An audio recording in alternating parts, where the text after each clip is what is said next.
Hello, everyone, and welcome to the Pod of Del Toro, Episode 3, Book 2. the Lake of Tears. So, brief description. Leif and Barda and their unruly new companion, Jasmine, are on a... You can't mispronounce names in a fantasy book. Because it could very much be Yasmin. Jasmine are on a perilous quest to find the seven gems stolen from the magic belt of Del Toro. The golden topaz has already been found, but only when all the gems have been restored to the belt can their land be free from the dark power of the evil Shadow Lord. To find the second stone, the three heroes must travel through the territory ruled by the monster sorceress Fagin. Their journey is filled with treachery, trickery, and danger, and at its end, they must face the hideous guardian of the enchanted Lake of Tears. Soldine, a big giant fish. So, this, it kind of gives you right off the bat in the second book. Because immediately, they're already in Thegan's territory. Well, not yet. They kind of... They're going towards it, and Barda and Leif are like, well, let's just go. This is the quickest way to get to where we want to go. And it's the closest gem. Yeah, and Jasmine's like, no. The evil, horrible sorceress who eats ravens, who is my best friend... Who rules here? Also, the funny thing is that, the reason Kree's the one who told her this, because it was Kree's family that she ate. Yes! And it goes to, because Thegan rules there. She once tried to eat Kree when he lived there. In the end, she reluctantly decides to go with them. Basically, the whole time, throughout this whole second book, she is just like, why am I with you guys now? Why did I decide to follow? Well, the thing is, in this book, they're kind of dumb. They kind of are. Because they're like, okay, she's like, fine, we'll go through Thegan's territory. It's quicker, I guess. The whole time, you were understanding with Leif. But you were just giving me hell the whole time about Barda. Well, as much as I absolutely love Barda now, he was not about... You hated him at the beginning of the series. He didn't want to listen to either of them, Jasmine or Leif. Now, credit to Emily Rada for writing him in this way. He does learn, he does come around, because... One of the first times that Jasmine's like, the trees are telling me we shouldn't do this or go this way, and Barda's like, oh, come on, you can't talk to a tree. You gotta just, come on. And then later on... In this land of magic, you're telling me you can't talk to trees? But later on, he's like, so Jasmine, what do the trees say? Yeah. He's totally turned around.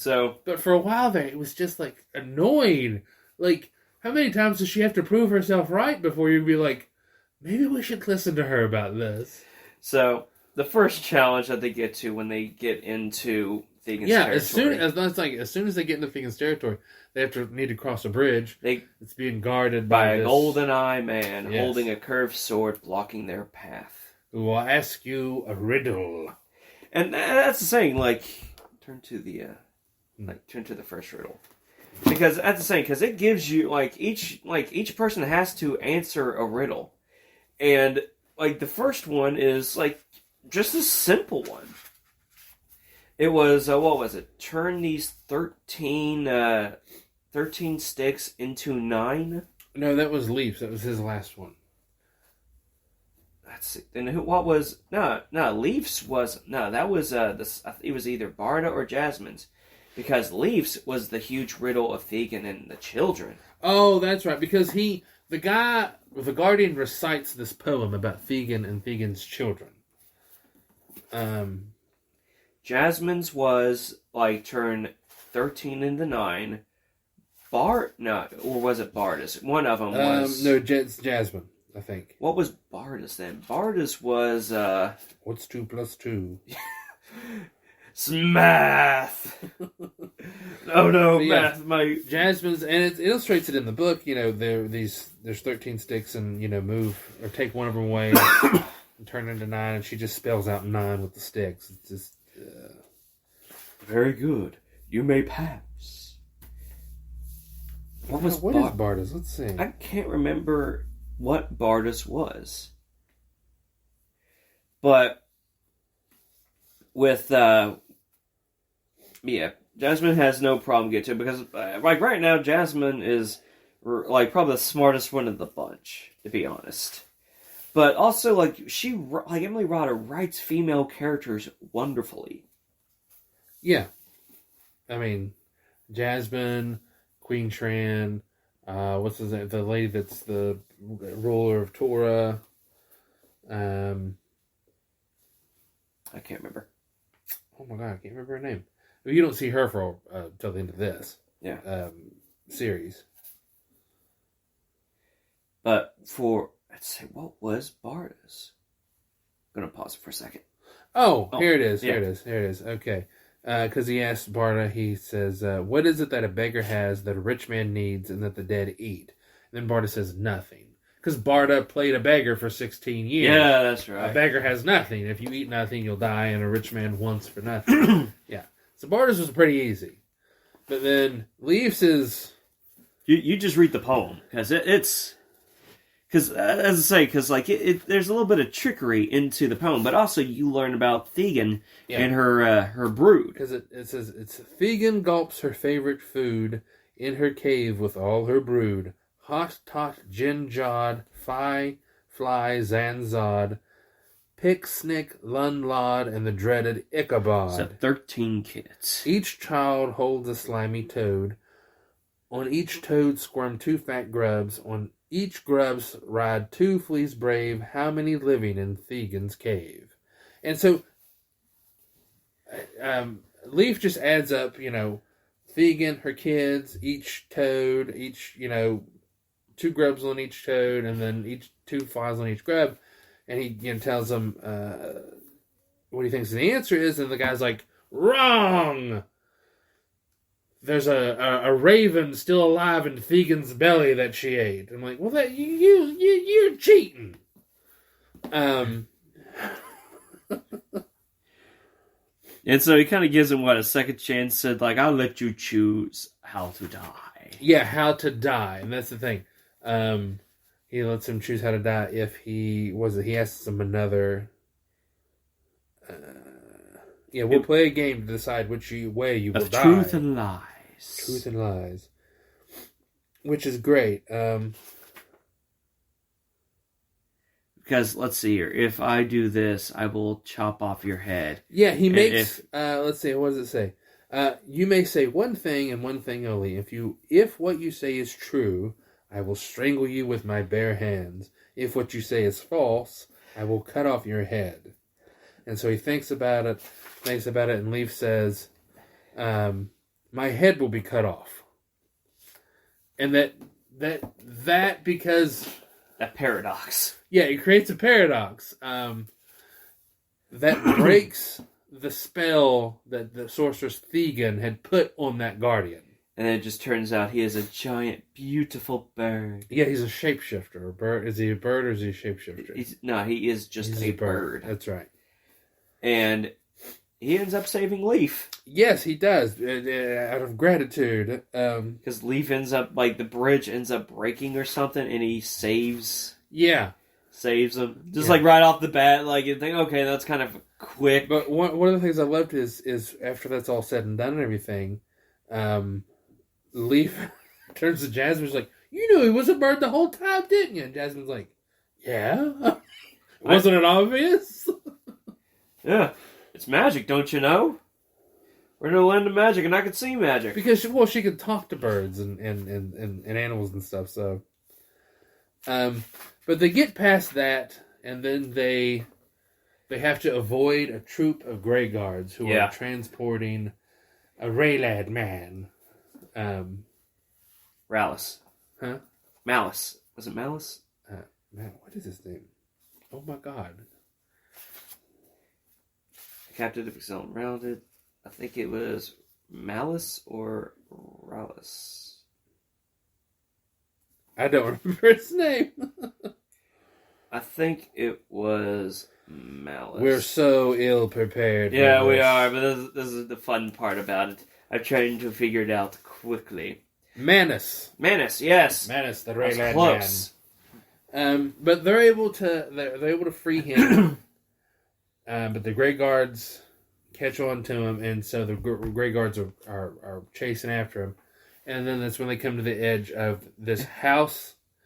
Well, they see a sign. Well, that's the thing is they're approaching this house that's on a little tiny patch of land surrounded by quicksand. And as they're approaching the house, the Grey Guards back off, and we'll find out why. Because they approach a sign that's a little bit deceiving, and they ring a bell that's on the sign, and it says ring and enter. Yeah, and that's when a brother and sister, show up, and everything seems wonderful and hunky dory, and there's this nice little house, and they bring him in, and everything's just beautiful inside. And they're like, this brother and sister are like, we'll take care of you, we'll feed you. But also at the same time, while they're in the house, they end up and that's the same. Everybody's into it, but also Manus is taken away. He's not taken away. Well, he's freaking out. Yeah, he's freaking out, and Leaf is kind of into this trance until he somehow touches the topaz. I will say that the Ray lads at this time cannot talk. Yeah, because they were cursed by the sorceress Thegan decades ago. Yeah, because they said no to her. Yeah, so that Manus, the little Ray lad man that they freed, he can't tell them anything. He just is desperately does not want to go towards this house at all. But yeah, Leaf touches the topaz, and the topaz with its magic allows him to see things for what they are. Yeah, and sees just how terrible it is. Sees bones everywhere. Yeah. Also, he ends up finding the other part of the sign. It says, warning of quick, do not. Warning of quick, do not. Yeah, it's warning, ring of quicksand, do not enter. And that's when we end up meeting the brother and sister. Yeah, the first brother and sister of Theogan's brood was Jin. But this thing, and John. They're Jin and John. But their names are backwards. Were Nidge and Dolge. Yeah. And so when they're in the house and they think everything's hunky dory and great and everything, and the topaz allows Leaf to realize that everything in the house is an illusion. And then he gets Jasmine, because Jasmine does it reluctantly, of course. Yeah. And then what she sees is oh my god. And just trying to get Barda to touch it. Yeah, he's like, Barda just touched the topaz. Barda's like, why? Our guests are so grand and wonderful. He's like, Barda, just touch it! You anger me! But after, basically, Yeah, and they try to, they escape the house. But as they're trying to get out of the house, they realize that Manus had been they were about to eat him.